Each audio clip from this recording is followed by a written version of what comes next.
Welcome to part 2 of my 3-part photography journey across the Orkney Islands. Hi guys, and welcome to this week's video.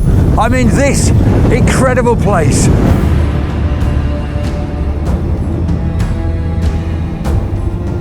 In part 2 of my Orkney series, I leave the calm mainland behind to explore the raw, untamed coastline, sculpted by wind, waves and time.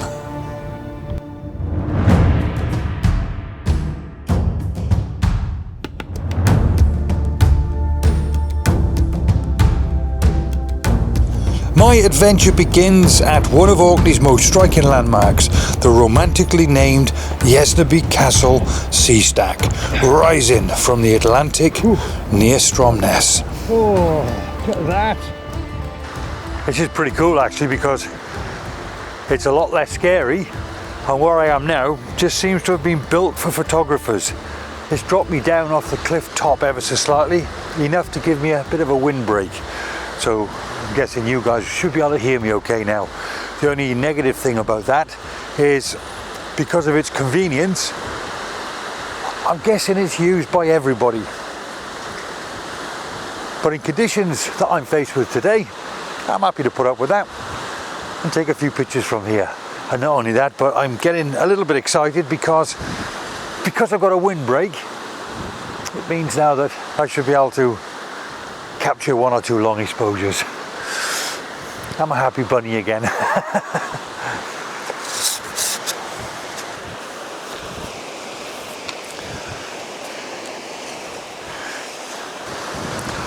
me put you guys in camera a second. Right, that's what I'm faced with. I mean, look at that. Isn't that just incredible? That sea stack there is just wonderful, isn't it? I know I'm not level, don't worry about that just yet. Look at that.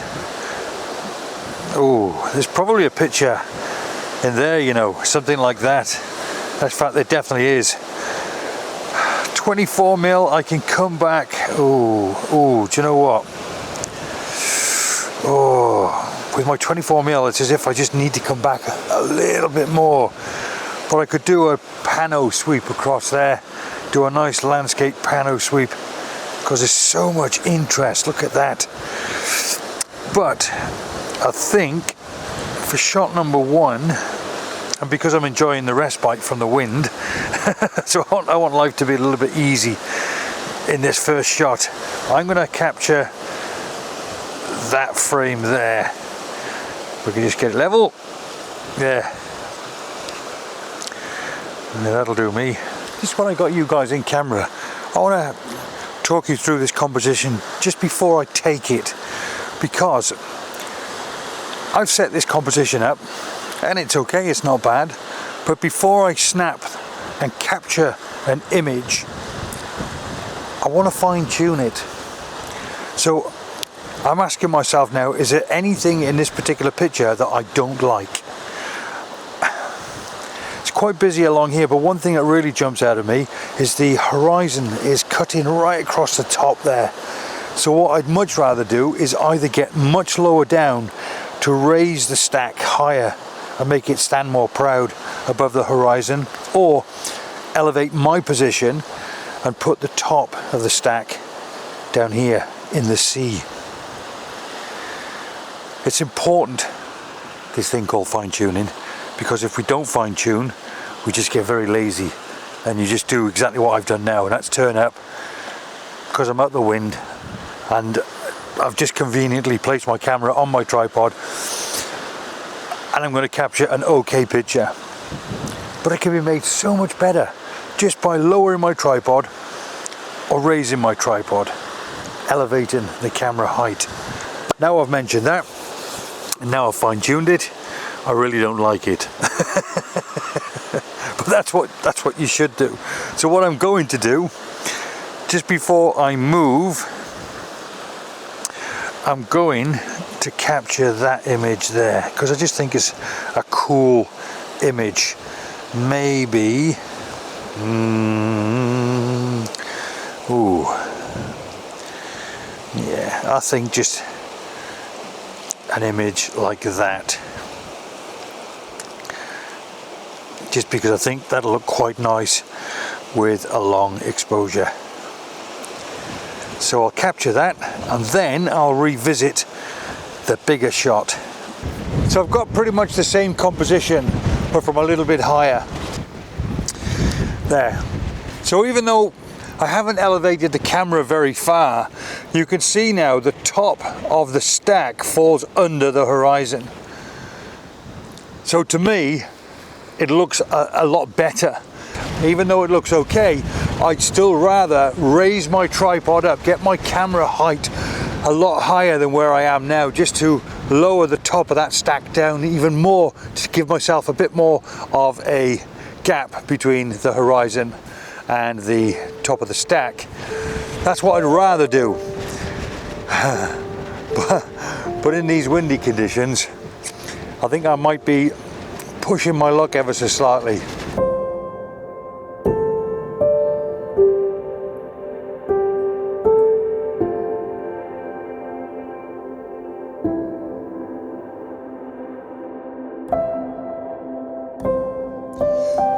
I chose to process these two images in black and white because the harsh sunlight flattened the scene and left the colour version looking rather dull. Switching to black and white allowed me to focus on the contrast, textures and tones instead.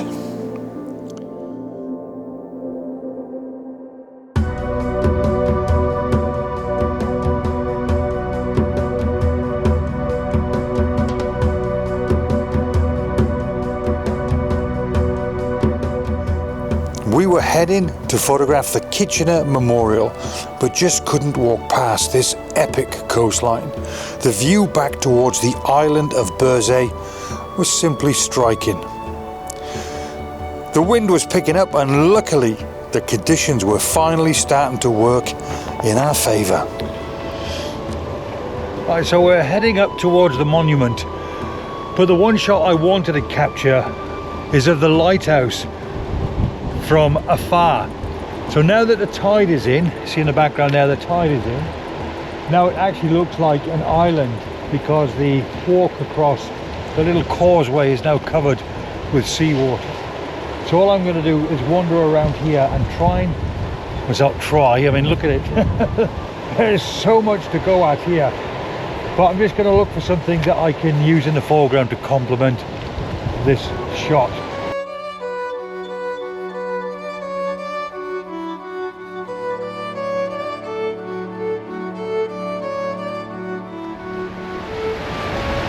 So I've just come across a bit more and it looks a lot less busy from here in terms of foreground interest. But I've also spotted something pretty cool. It looks like a cave and the water is rushing in and rushing out. And I think if I can get my tripod around about here, then I can place that point of interest on the bottom right hand side with the island in the background. I mean the clouds and everything on top of that island are just incredible. There are all sorts of fantastic rocks down here on my left hand side. Now and then again you get a rogue wave that goes across and creates the old bright veil effect as I call it, and that looks terrific. So there's a lot more to go at here. Honestly, the secret to landscape photography is in the foreground. If you're struggling with composition, here's a quick tip. Start with a clear point of interest, then take time to find a foreground element that complements it. A strong foreground can really tie an image together.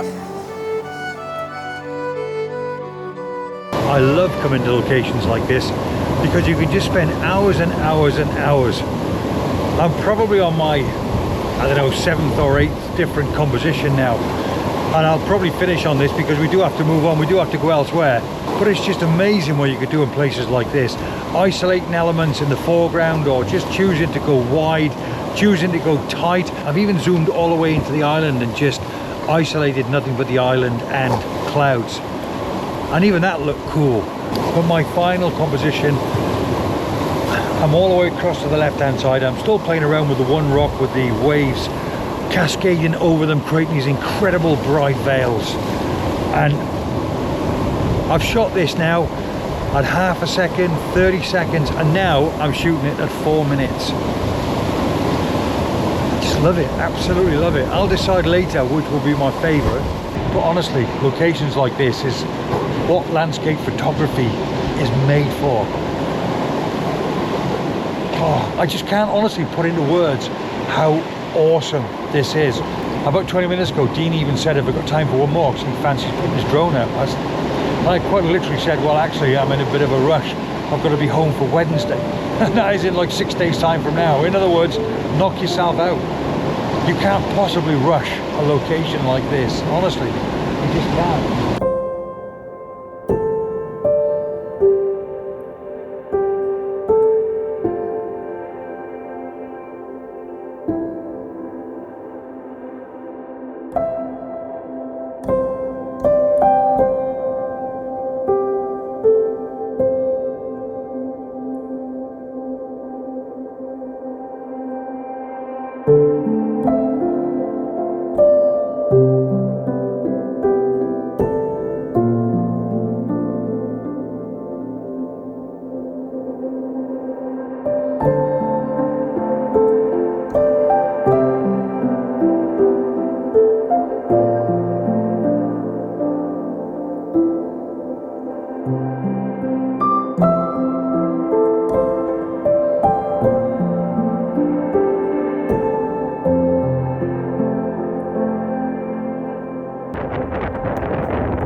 Kitchener Memorial stands tall on Orkney's rugged cliffs, a striking stone tower built to honour Lord Kitchener and the 700 plus men lost when HMS Hampshire sank in 1916. I'm not really sure what I'm going to do with this memorial, but heading towards the cliff edge, heading towards the cliff edge, there is an incredible view looking back out to the lighthouse where we were this morning. So that could tie up the whole day. From the lighthouse shooting towards the monument, and from the monument shooting towards the lighthouse. The sea's flat calm today, that's a real shame. I can only imagine what this place must be like when the seas are rough. Look at this for a view.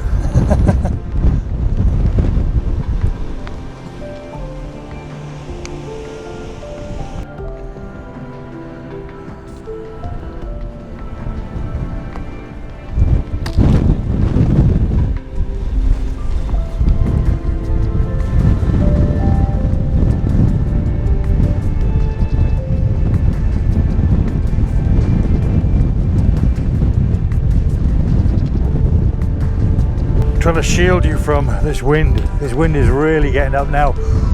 What an incredible, off the scale, 11 out of 10 view. Off into the distance is the lighthouse we photographed this morning. So like I say, this is just tying it all in. The whole day's been tied in. And I'm hoping I can grab a picture from here. Super windy. But this is just wonderful.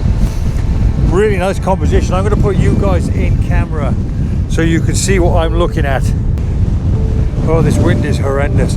Obviously you can see the shadows here. There's nothing I can do about that. I'm certainly not going to try and avoid the shadows. I might take a picture and move out of the way, but I can remove that easy enough in post-production. We've got the cliff edge coming all the way along, and a point of interest up here, which is of course the monument, and all the way up there is where we were this morning. That's the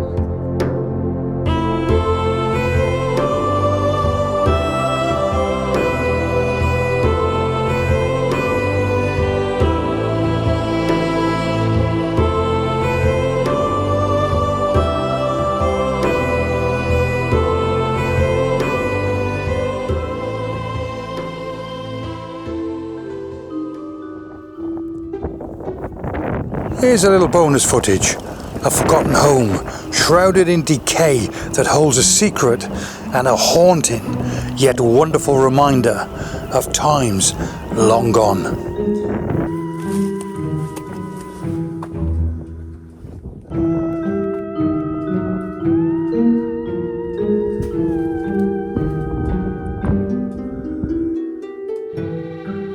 Every creaking floorboard hides a story, and some stories perhaps should never be uncovered. I've still got electric running to it.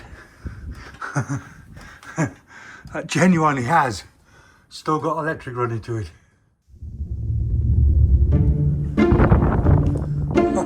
Look at that. What an awesome looking front room.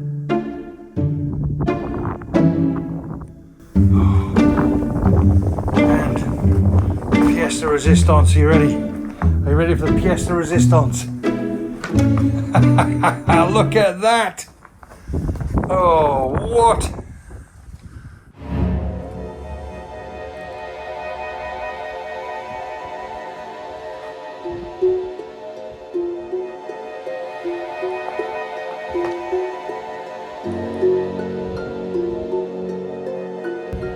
I think you might need a bit of tuning.